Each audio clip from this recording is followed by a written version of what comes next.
All right, people, I am your boy George. Yes, I am the true truck driver. If you're true, say you're true. Yes. All right, here's what we're doing today. This is one of my trailers right here that I do own. I copped it from Swift. So we had a wood floor that got damaged last week.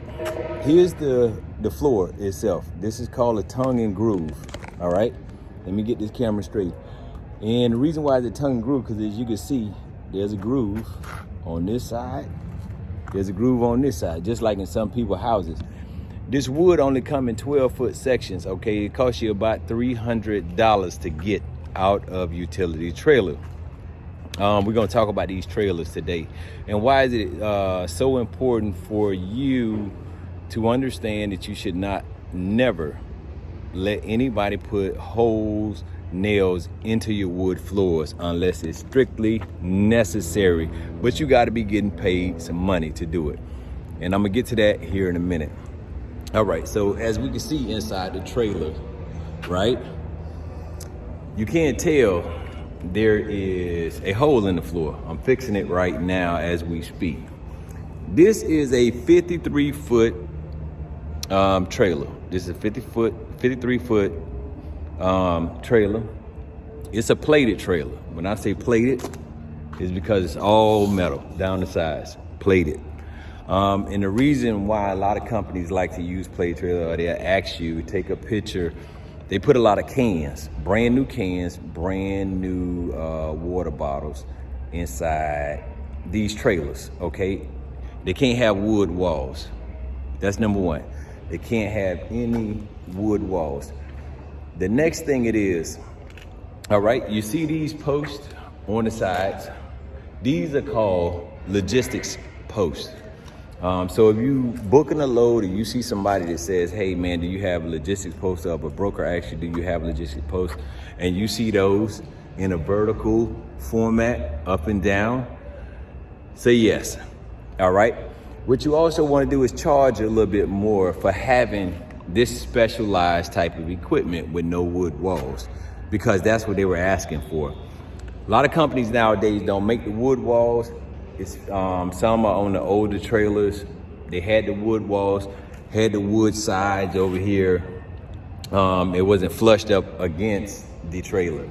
All right, so that's one of the things that you can get a lot more money for when you're hauling this equipment. Yeah, I'm getting old. All right, so let's step back into the trailer a little bit, but I want to show you guys what happened. So a little while ago, we had an issue with the roof.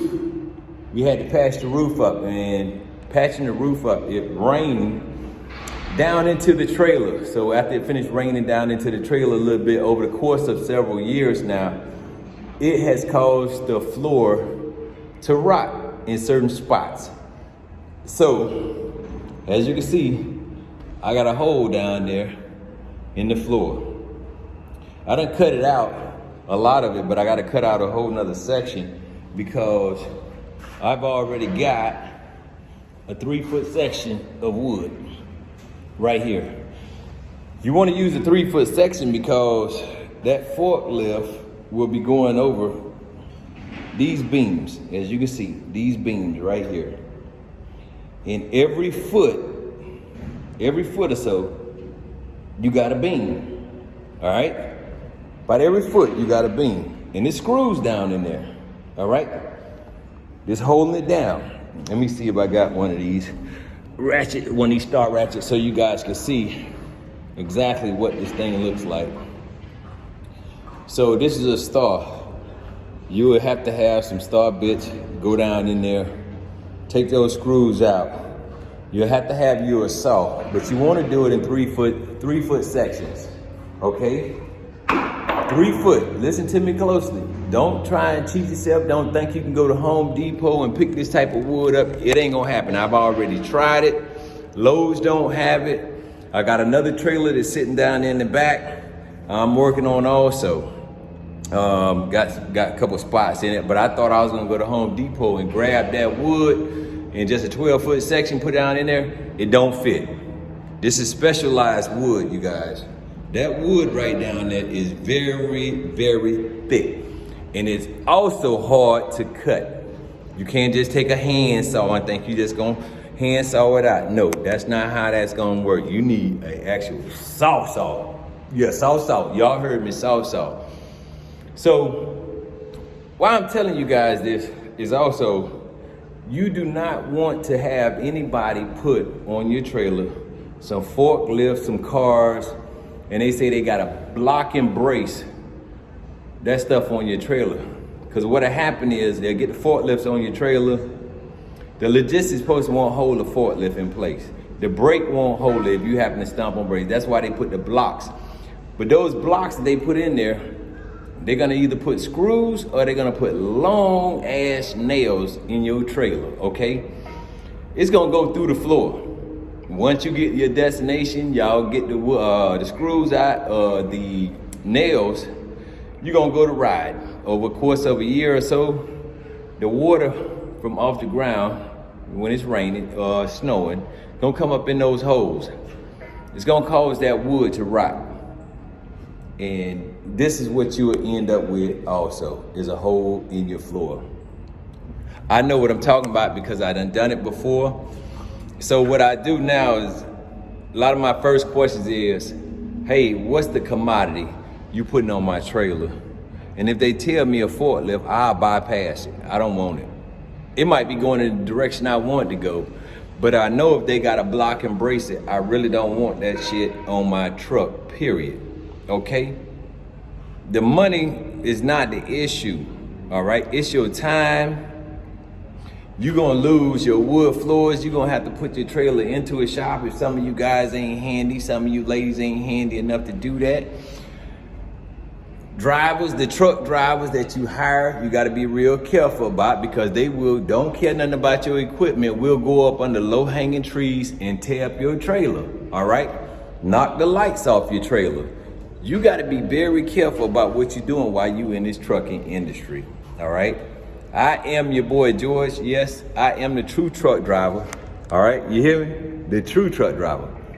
So all of January, February, I will be in the Longwood tax office over there working with my wife. Yes, we do taxes also. My wife owns a tax business.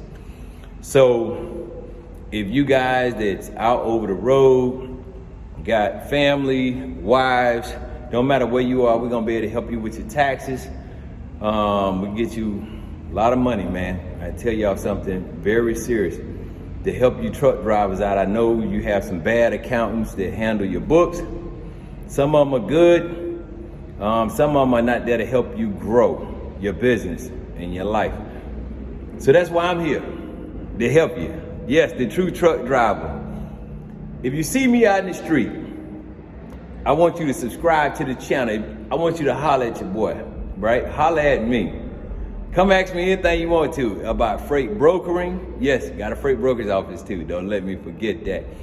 Also got these trucks and truck drivers. But I want you to give me a call, email. I'll leave some links right here on the page. But I want you to hit me up and tell me what you think about trucking, how long you've been in the trucking, what are you needing help with in trucking, so I can help you as much as I can. I promise myself that, and I promise God up above, you know, he and me all day long, he and me, that I was not gonna leave this earth without giving back to people. That's my main focus, because I've accomplished a lot in trucking. Yes, over the course of years being in the trucking, I've accomplished a lot. I've seen a lot of money come. I've seen a lot of money go. But I am here, still standing. Holla at your boy. Subscribe to the channel. I am the #1 in logistics. Yes, the true trucker. Peace.